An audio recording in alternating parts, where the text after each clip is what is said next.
Ritual pengorbanan anak di Uganda. Di era modern seperti sekarang, sulit bagi kita membayangkan adanya praktik ritual yang menggunakan nyawa manusia sebagai tumbal. Tapi praktik semacam ini masih dilakukan oleh banyak orang di Uganda. Uganda adalah negara yang terletak di Afrika bagian tengah.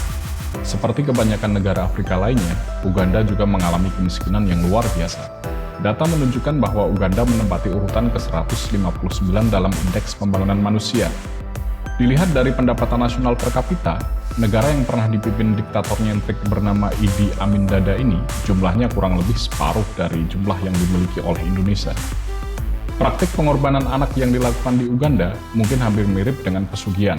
Bedanya, pesugihan seringkali mempersyaratkan kematian tumbal dengan cara yang misterius. Tumbal secara misterius mengalami kematian dengan cara yang tidak masuk akal dan seringkali sulit dibuktikan adanya tindak pidana oleh aparat penegak hukum.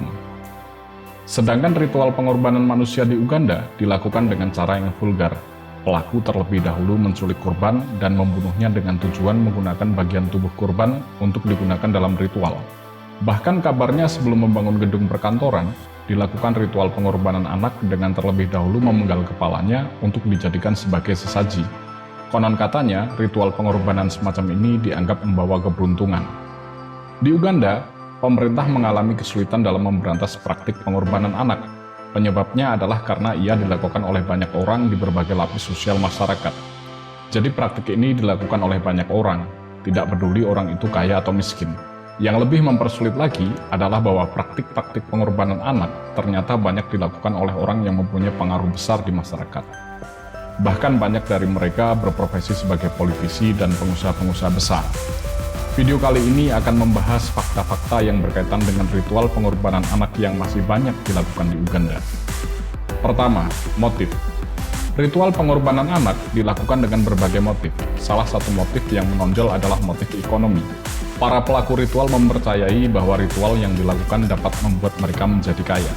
Fakta membuktikan bahwa Uganda adalah salah satu negara di Afrika yang mempunyai ketimpangan ekonomi yang sangat tinggi. Yang kaya sangat kaya dan sebaliknya yang miskin sangatlah miskin. Kenyataan tersebut membuat mobilitas vertikal menjadi sangat sulit.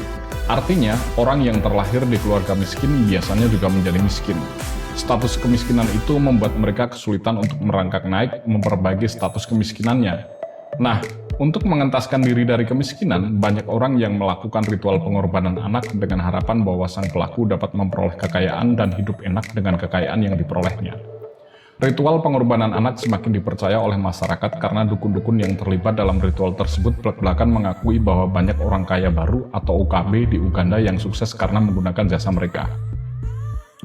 Kedua, dukun. Praktik ritual pengorbanan anak harus dibantu oleh dukun.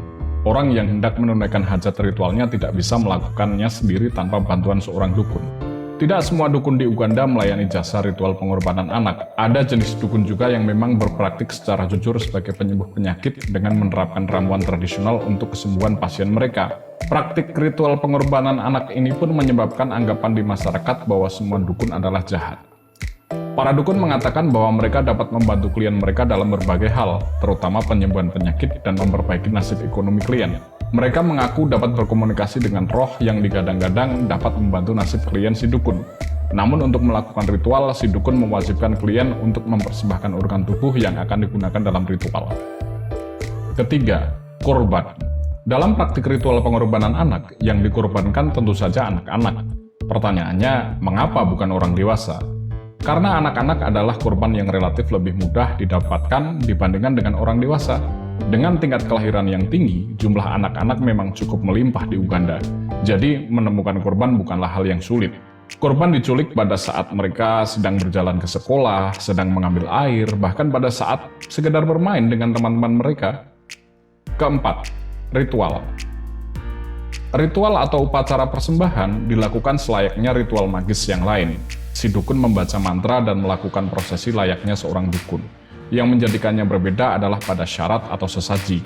Jika di Indonesia sesaji terdiri atas semacam kembang 7 rupa, telur, dan dupa, maka ritual yang dilakukan oleh dukun di Uganda ini sesajinya berupa organ tubuh anak yang diculik.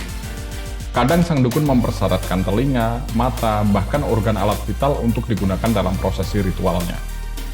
Kelima, pantangan. Tidak semua anak dapat dijadikan sebagai sesaji dalam ritual yang dilakukan. Terdapat juga hal-hal yang oleh hampir semua dukun dianggap sebagai pantangan. Pantangan yang pertama adalah bahwa si anak tidak boleh disunat. Pantangan yang kedua adalah tindikan. Anak yang sudah disunat atau ditindik tidak boleh dijadikan sebagai sesaji.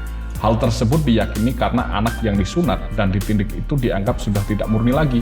Masyarakat pun lama-lama mengetahui pantangan itu dan berusaha mendidik atau menyunat anaknya untuk mencegah anak mereka dijadikan sebagai tumbal oleh pelaku ritual. Nah, demikian fakta-fakta tentang ritual pengorbanan anak di Uganda. Ngeri sekali ya. Terima kasih telah menonton dan jangan lupa klik like and subscribe.